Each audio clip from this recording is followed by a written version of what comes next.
Nossa temática é conforto e esperança em meio à dor, em meio à luta, em meio à prova, em meio às dificuldades, seja qual for o problema. Nós temos do Senhor o conforto e nós temos a esperança. O tema subjacente desta carta que Paulo escreve é sobre a volta de Jesus. Ou seja, Jesus está voltando. Jesus voltará. Hoje nós deixamos de ouvir acerca da volta de Jesus nas mais inúmeras mensagens por pregadores. Não se fala mais do pecado, não se denuncia mais o pecado e deixamos de ouvir sobre a volta de Jesus. Eu sou de uma geração que comecei a minha vida cristã onde se ouvia falar muito sobre a volta de Jesus. E por que paramos de falar sobre a volta de Jesus? A volta de Jesus nos traz esperança, conforto, alívio para a nossa alma, para a nossa dor, para o nosso sofrimento, porque em Jesus nós temos a vida plena e não haverá mais dor, nem tampouco sofrimento quando Ele voltar, quando Ele retornar. Queira Deus que pela graça da sua vontade, no tempo dele, assim esperamos que Jesus volte, para que todos nós sejamos arrebatados se estivermos vivos. E se já não estivermos vivos, seremos ressuscitados, como diz o apóstolo Paulo. Aquele que morrendo em Cristo, crendo que ele vive, ressurgirá dentre os mortos, porque aquele que ainda morra, crendo em Jesus, viverá. Então eu tenho esperança e sei que você tem esperança e todos nós devemos ter esperança que quem está em Cristo viverá eternamente. Seremos ressuscitados. Esta é a vontade de Deus, que você ressurja, que eu ressurja, que todos nós venhamos a ressurgir se estivermos mortos quando Jesus voltar. E se não estivermos, se Ele voltar enquanto houver aqui eu, você vivos nessa terra de viventes, certamente eu, você, todos nós seremos arrebatados para a glória de Deus, para a santa morada eterna. O apóstolo Paulo traz para nós e garante que através da nossa fé em Cristo, que não deve ser em vão e não é em vão, e por causa da nossa fé em Jesus Cristo, nós seremos livres da ira de Deus quando Ele vier, quando Ele voltar.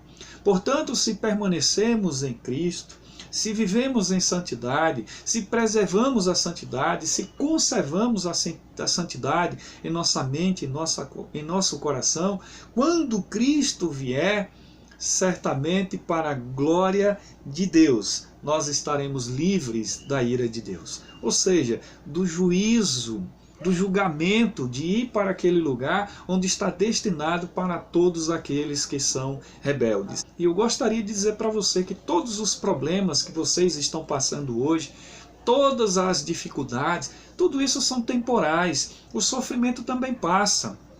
Mas o que é eterno é a vontade de Deus, é a palavra do Senhor.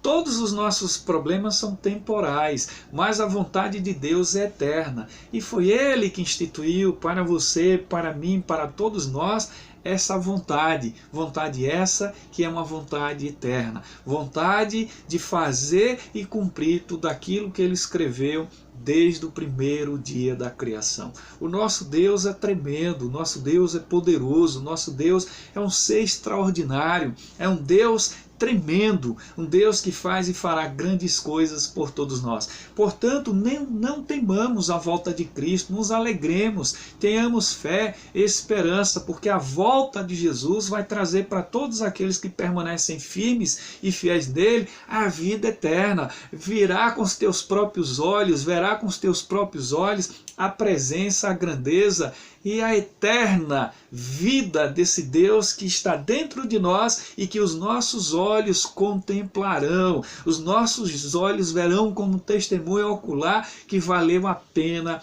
permanecermos firmes até o dia final. Sede, portanto, fiéis até a morte, e você, eu, todos nós receberemos a coroa da vida. O apóstolo Paulo também escreve nessa carta algo tão relacionado à esperança que traz para o nosso coração aquilo que nós chamamos de conforto, a alegria de poder saber que nós seremos confortados. No entanto, todas as palavras que de repente você ouvir sobre a volta de Jesus, por mais que traga para algumas pessoas aquilo que seria um terror, o fim, saiba que para você, para mim, para todos aqueles que creem em Jesus, que vivem para a glória de Deus, não é o fim, é o início da vida eterna. Viveremos eternamente. E para aqueles que já morreram, os santos do Senhor, aqueles que estão adormecidos, ou se já estão lá no paraíso, ou se já estão nos céus, na morada santa, entenda algo tão suficiente que traz conforto. Por mais que haja dor nessa vida, saiba que tudo passará, mas a palavra de Deus permanecerá para sempre. Deus não é homem para que minta, nem filho do homem para que se arrependa. E ele diz que estaria conosco todos os dias até a consumação do século. E todos os santos, todas as pessoas que morreram em Cristo, vocês verão com os teus olhos, se alegrarão, porque já estão no paraíso, já estão no lugar que Deus instituiu como morada eterna. E foi o próprio Jesus que disse: eu vou, mas eu vou preparar um lugar para onde eu estiver, vós estejais também. Então não vamos temer, não vamos ter medo da volta de Jesus. Seja um crente seguro, seja um crente fiel, seja um crente que olha para a tua vida, entende e vê o compromisso, a fidelidade, principalmente o testemunho da fé, da crença e da verdadeira confiança em Deus. E nessa vida, pode ter certeza, todas essas coisas passarão. Mas a palavra de Deus, que é fiel e justa, ela permanecerá para sempre, para todos nós. A palavra conforto, na explicação do apóstolo Paulo, nessa carta tessalônica, traz também algo que nós mensuramos nessa temática, que é a esperança. Quando nós somos confortados por Deus, a nossa esperança ela aumenta. Esperança essa que vem ao nosso coração como algo tão somente de nos preparar, nos confortando para que a nossa fé, a nossa crença não seja em vão. Veja só o que ele diz: não queremos, porém, irmãos, que sejais ignorantes acerca dos que já morreram, para que não vos entristeçais como os que não têm esperança. Quem não tem esperança em Jesus vive certamente triste.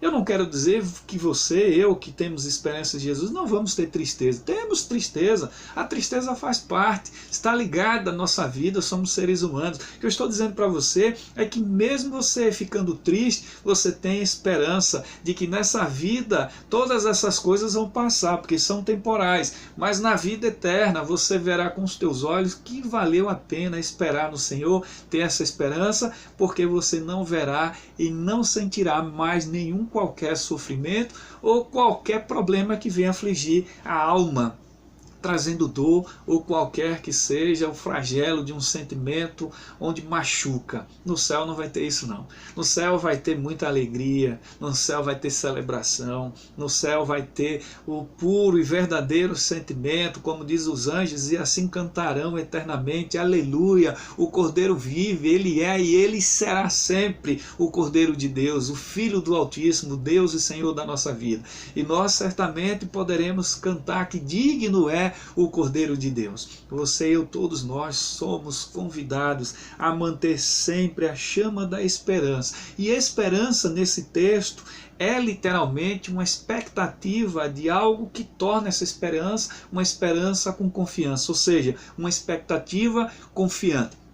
Confiante em quê? Em saber que Jesus Cristo vive, Ele reina, Ele morreu, mas Ele ressurgiu dentre os mortos para que você tivesse vida, eu tivesse vida e vida em abundância. Portanto, queridos irmãos e irmãs em Cristo, vamos ter esperança, vamos acreditar, vamos desejar ansiosamente que toda a nossa fé em Deus seja uma fé produtiva, uma fé que nos traz sempre a alegria de viver a cada dia, a esperança de saber que veremos um novo céu, uma nova terra, a cidade santa, a nova Jerusalém, a cidade preparada para todos os fiéis da terra. Se você crê em Jesus, pode dizer amém. Eu creio em Jesus, eu digo amém. Louvado seja Deus, porque eu também tenho fé, eu também tenho esperança de um dia estar no santo lar, na nossa morada eterna. Como Como diz Billy Graham, nós estamos passando por aqui, nós somos peregrinos, mas aqui não é a nossa morada. A nossa morada é lá no céu, do lado do nosso Deus. Portanto,